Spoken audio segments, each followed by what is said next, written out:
Good morning students. आज का myself doctor Rachna Chaudhary, assistant professor department of microbiology, Shri Shankaracharya Mahavidyalaya Junwani Bhilai. आज का मेरा टॉपिक है plasma membrane and transport system.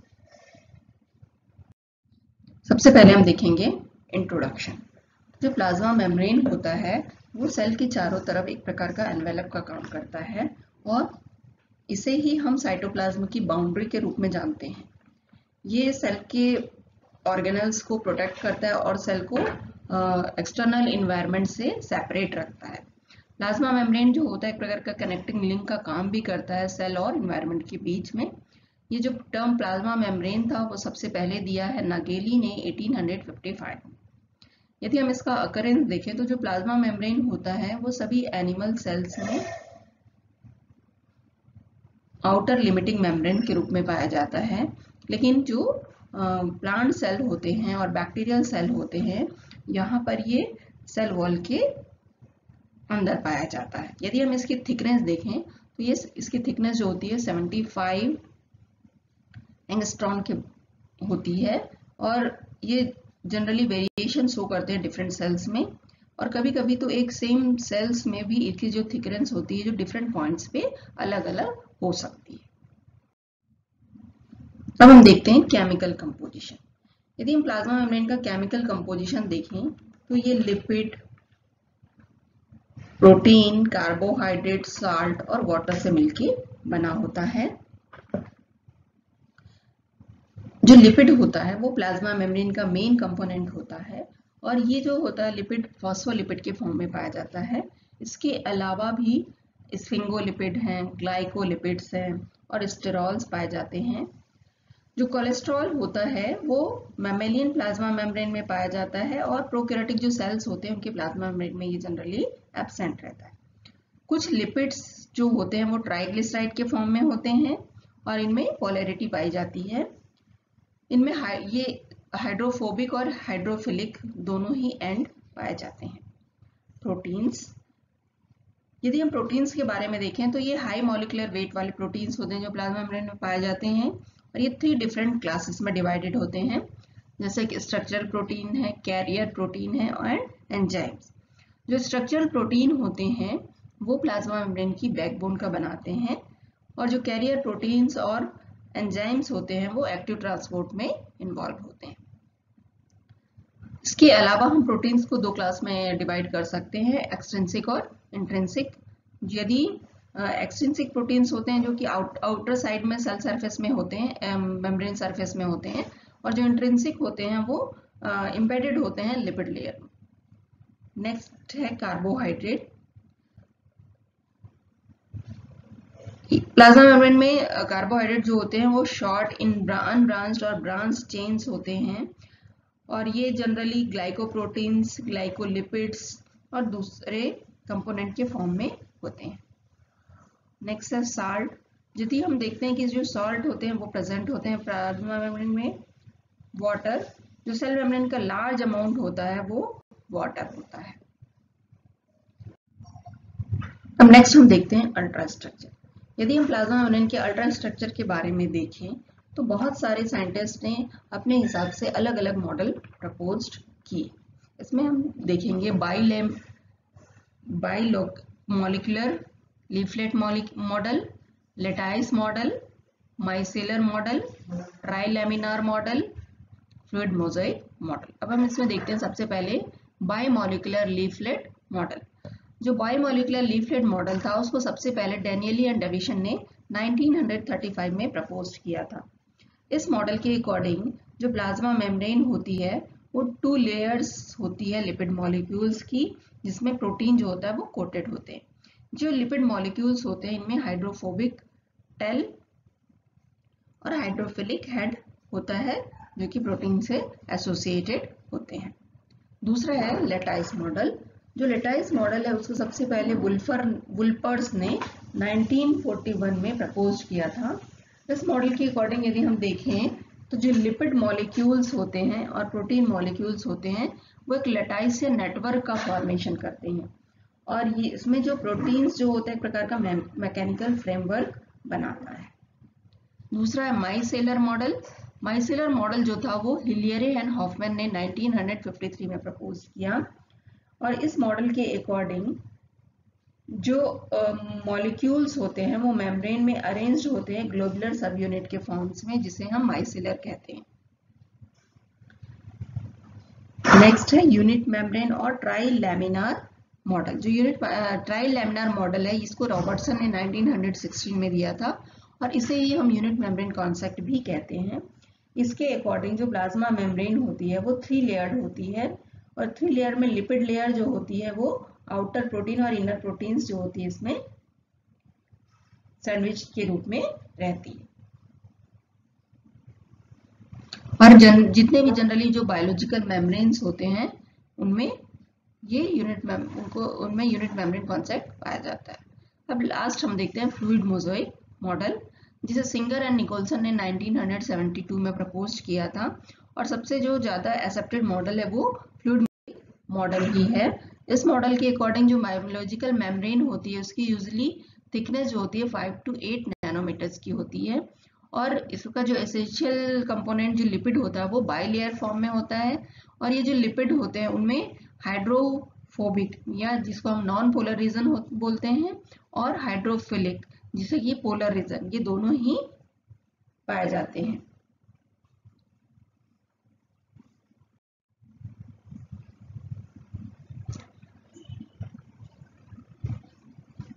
इसके अलावा जो लिपिड होते हैं या प्रोटीन मॉलिक्यूल्स होते हैं वो लिपिड में वो फॉस्फोलिपिड्स के बाइलेयर फॉर्म में होते हैं, और जिनमें प्रोटीन्स जो होते हैं वो एम्बेडेड फॉर्म में होते हैं, इसलिए हम इसे फ्लूइड मोज़ेक मॉडल भी कहते हैं।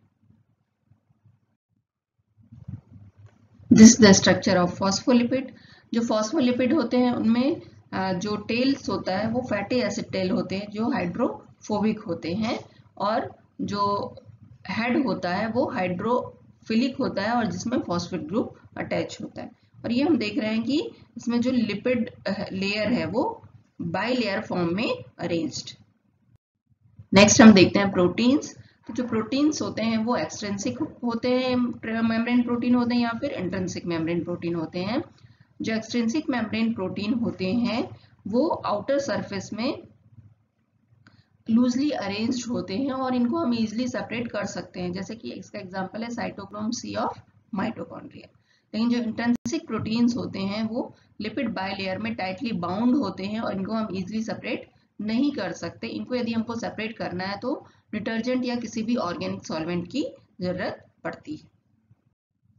This is the structure of fluid mosaic model and well accepted model of the plasma membrane. In this model, extrinsic and intrinsic proteins are appeared and lipid bilayer also appear in this diagram. Next हम देखते हैं function of plasma membrane. यदि हम plasma membrane का function देखें तो सबसे पहले हम देखते हैं कि मैकेनिकल सपोर्ट का काम करता है।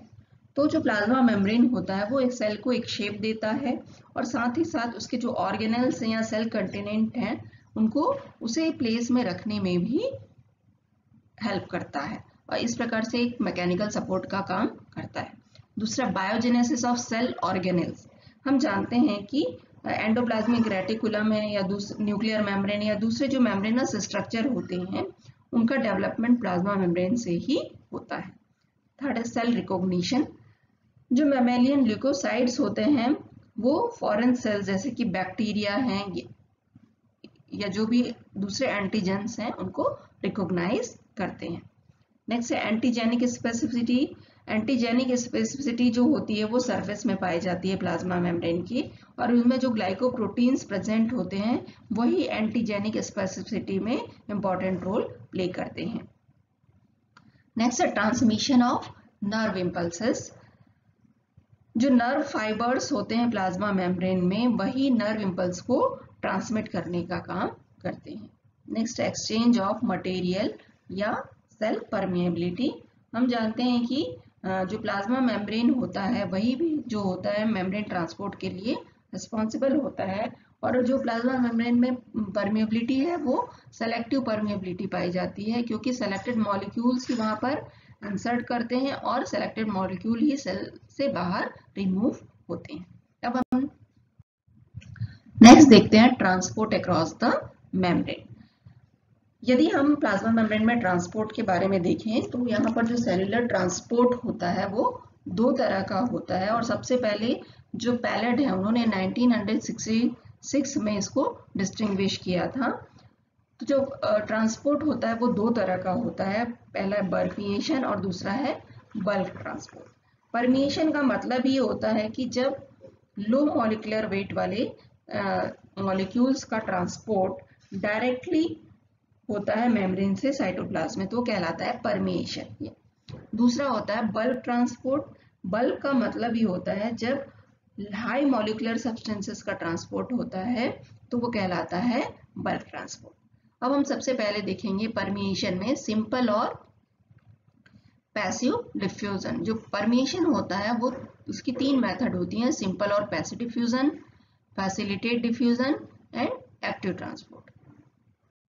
अब हम देखते हैं सबसे पहले सिंपल या पैसिव ट्रांसपोर्ट। या इसमें जो पैसिव ट्रांसपोर्ट होता है उसमें जो बायोलॉजिकल मेम्ब्रेन के अक्रॉस ट्रांसपोर्ट होता है इसमें किसी भी तरह की सेलुलर एनर्जी की रिक्वायरमेंट नहीं होती और ये चूंकि कॉन्सेंट्रेशन ग्रेडियंट के अकॉर्डिंग होता है, या जिसे हम सिंपल डिफ्यूजन भी कहते हैं, जब मॉलिक्यूल्स जो होते हैं वो हाई कंसंट्रेशन से लो कंसंट्रेशन की ओर मूव करते हैं। दूसरा है फैसिलिटेट डिफ्यूजन।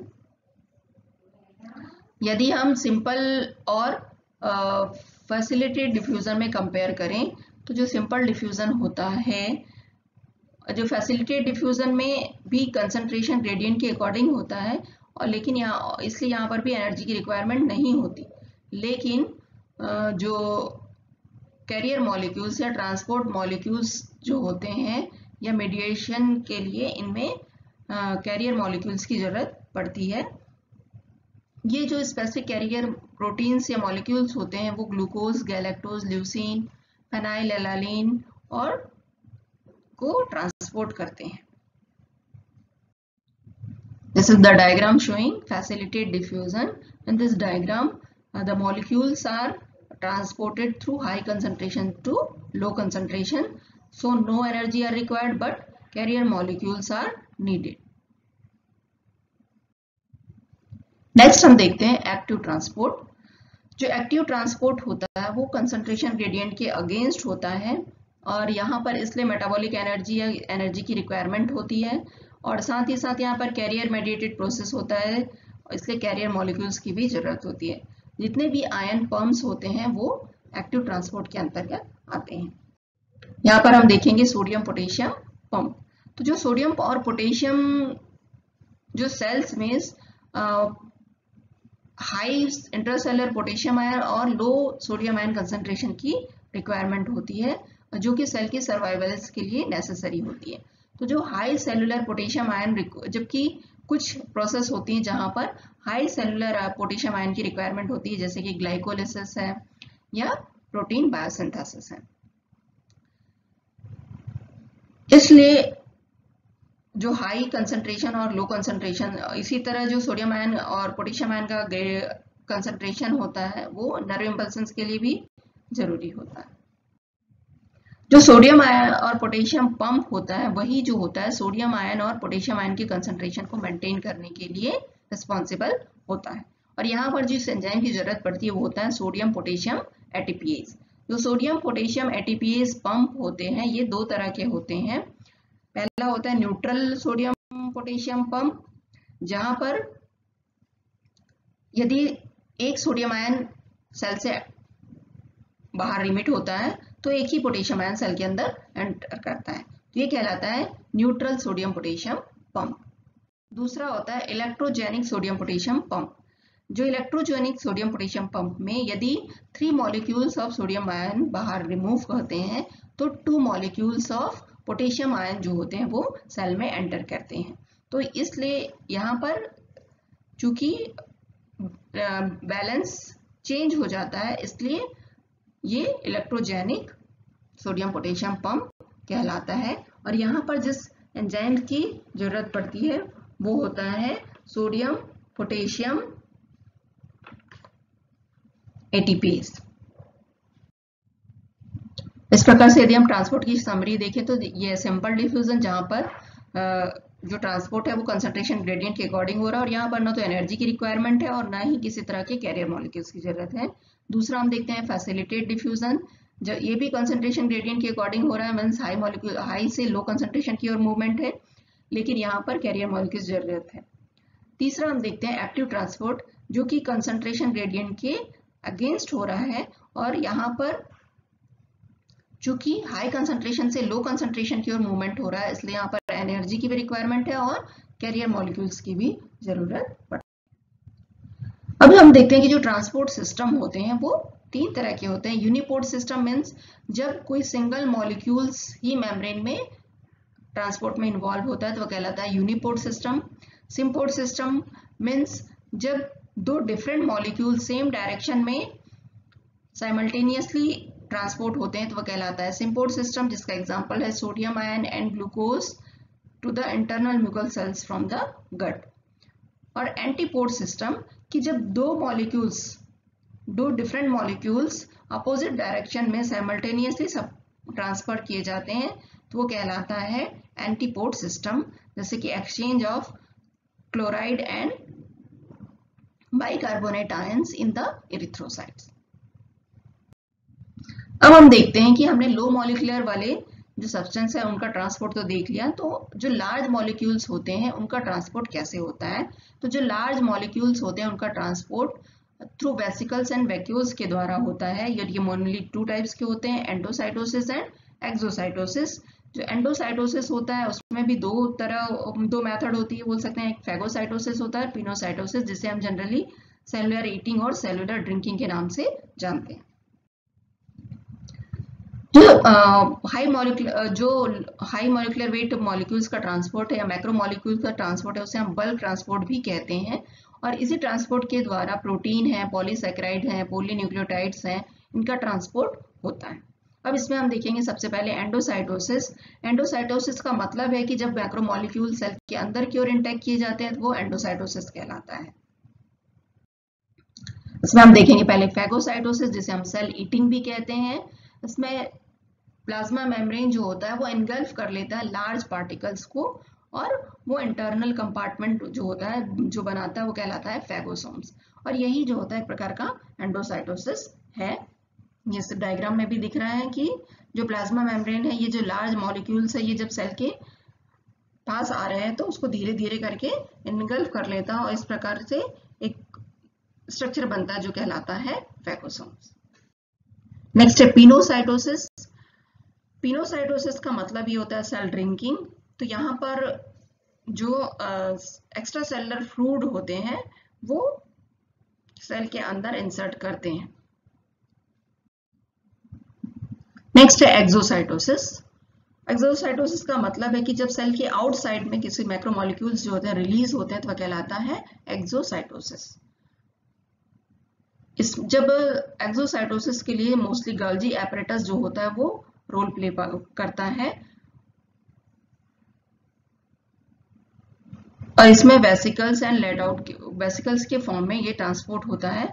और यहाँ पर जो सिक्रीशन होता है उसमें है इंसुलिन, जो कि एक्सोसाइटोसिस के द्वारा उनका सिक्रीशन होता है। This is the diagram of exocytosis. This is the references. So this is all about the plasma membrane and transport system. Thank you.